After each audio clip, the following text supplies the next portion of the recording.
Set 4 को question number 16 मा हेर्न सकिन्छ. From a well-shuffled deck of 52 cards, 2 cards are drawn one after another without replacement.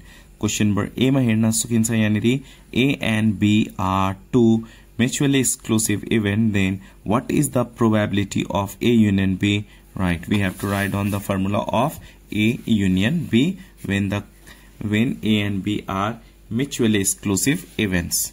So number A ma A and B are mutually exclusive events, then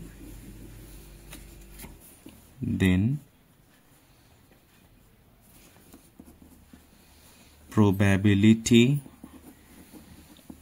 of A union B, that is P A union B, is equal to PA plus PB, PA plus PB. To get question number B, you can see here, find the probabilities of getting both ace cards. So number of ace card कति हुन्छ 4 वटा हुन्छ, and we have to find out probability of getting both ace card. So you can let here, first we can let here, let A denotes the events of cards.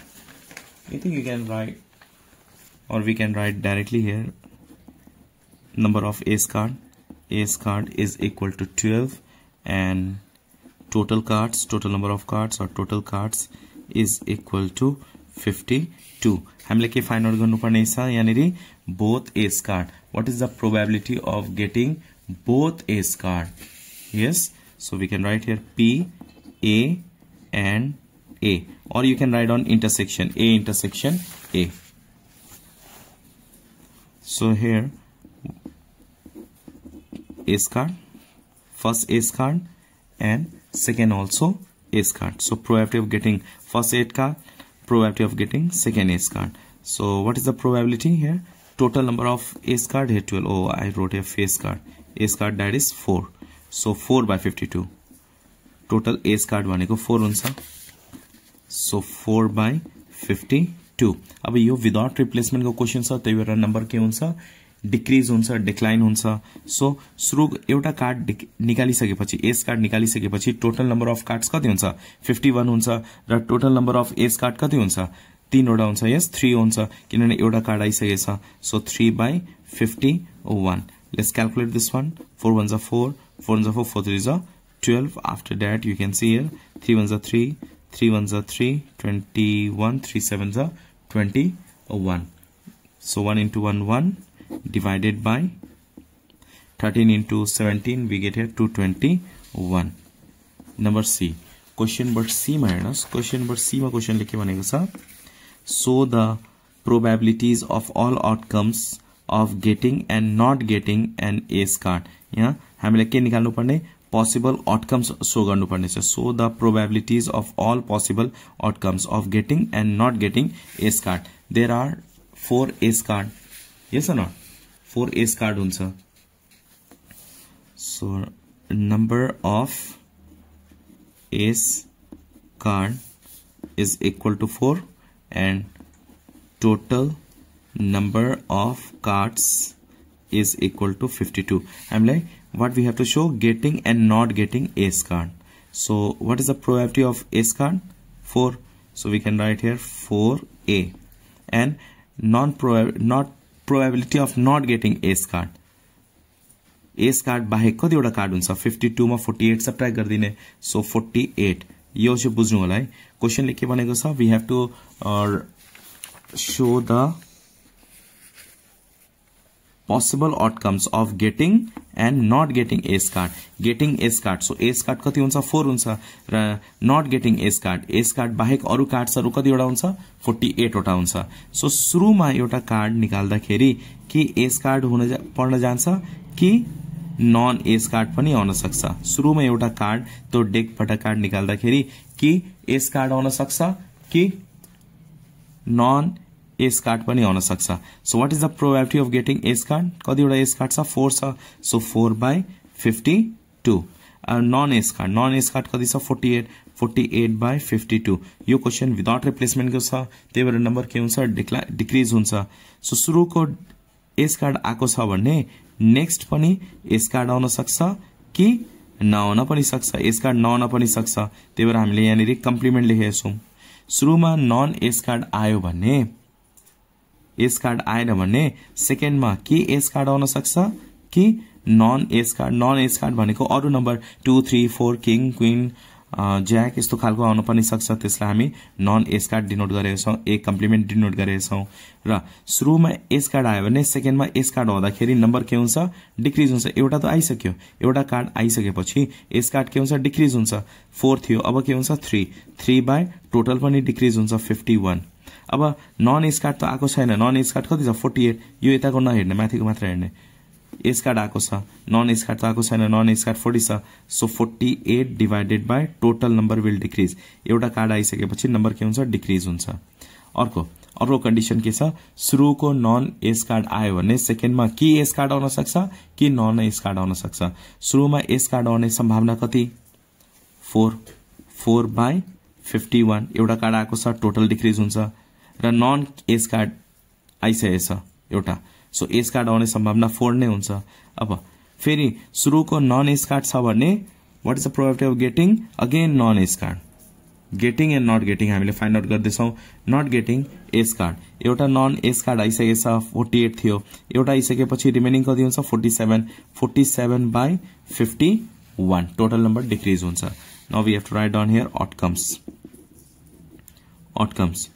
कि दुईटै ace card आउन सक्छ कि फर्स्टमा ace card सेकेन्डमा non ace card आउन सक्छ कि सुरुमा नन एस कार्ड र सेकेन्डमा एस कार्ड आउन सक्छ कि दुईटै नन एस कार्ड हुन्छ ओके त्यो डेस्कबाट निकाल्दाखेरि दुईटै एस कार्ड पढ्न जान्छ कि फर्स्टमा ace card then non ace card सुरुमा non ace card then ace card कि दुईटै नन एस कार्ड हुन जान्छ okay these are the outcomes now look at question number D question number D मा हेर्न सकिन्छ क्वेशन नम्बर डी मा हेर्नुस् त find the difference between the probabilities of getting both ace card probabilities of getting both ace card भनेको ए यो दुईटा मल्टिप्लाई गर्नुपर्छ when two cards are drawn one after another with replacement and without replacement अब यहाँनेरि with replacement र without replacement दुईटा कुरा गरेको छ विदाउट रिप्लेसमेन्ट मा चाहिँ के हुन्छ नम्बर डिक्रिज हुन्छ अहिले हामीले गरेको without replacement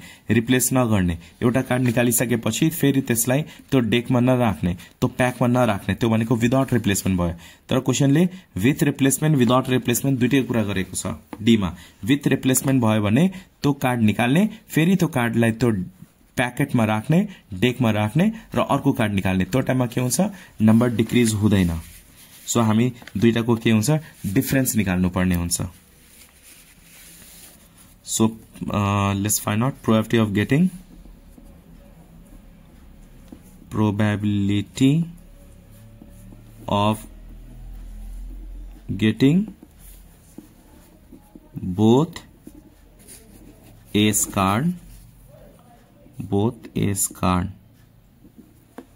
cards with replacement पनि निकालौं विदाउट रिप्लेसमेन्ट पनि निकाल्ने विथ रिप्लेसमेन्ट अनि अर्कोतिर विदाउट रिप्लेसमेन्ट निकाल्नु without replacement so P with replacement भनेको डिक्लाइन हुँदैन probability of getting A and A so we can write P1A first में पनि एस कार्ड सेकेंड में पनि एस कार्ड सो यहाँ के भन्छ विथ रिप्लेसमेंट चाहिँ एउटा कार्ड निकाल्ने what is the probability of getting first ace card how many ace card is there 4/52 अब विथ रिप्लेसमेंट भनेपछि त्यो कार्ड फेरि राख्ने र फेरि निकाल्ने भनेपछि नम्बर डिक्रिज हुँदैन त्यही भएर 4/52 नै भयो ओके यसलाई क्याल्कुलेट गर्ने 4 1 4 4 1 4 4 3 12 4 1 4 4 1 4 4 3 12 यसलाई मल्टिप्लाई गर्ने 1 into 1 1 divided by 13 into 13 169 so फेरि यहाँ पनि त्यसरी गर्ने तर यो के हो विदाउट रिप्लेसमेन्ट को कुरा भनेको छ without replacement probability of getting S and S दुईटै S card. So first मा पनि S card र second मा पनि S card. P2 S card. यो 2 हुन्छ है. 1 2. So what is the probability of getting first S card? 4/52. अब यहाँ विदाउट रिप्लेसमेन्ट छ भने S कार्ड निकाल्ने, फेरि त्यो कार्ड त्यो प्याकमा नराख्ने, त्यो डेकमा नराख्ने, भनेपछि के हुन्छ, नम्बर डिक्रिज हुन्छ. सुरुमा 4 थियो भने अब एउटा कार्ड आइसकेपछि कतिवटा S कार्ड बाँकी हुन्छ, 3 वटा बाँकी हुन्छ. 3/51 टोटल पनि डिक्रिज हुन्छ. अब यसलाई क्याल्कुलेट गर्ने. 4 1 जा 4, 4 1 जा 4, 4 3 जा 12, यसलाई पनि 3 1 जा 3, 3 1 जा 3, 21, 3 7 जा 21. 1 into 1 1, 13 into 17 कति हुन्छ, 221. 221. अब यहाँ क्वेशनले के भनेको छ, you can see here, find the difference between probabilities of getting both S card when two cards are drawn one after another with replacement and without replacement. यो दुईटा के गर्नुपर्ने, हामीलाई डिफरेन्स फाइन्ड आउट गर्नुपर्ने छ. Let's find out the difference. We have to find out difference is equal to this minus this. 1/221 minus 1/169. अब LCM लिने. LCM कति हुन्छ यो दुईटाको? LCM is 37349. सो यो दुईटा जस्ट मल्टिप्लाई गरिदिने. एलसीएम लिन आएन, जस्ट मल्टिप्लाई गर्ने. 221 into 169 मल्टिप्लाई गरिदिने. 37341.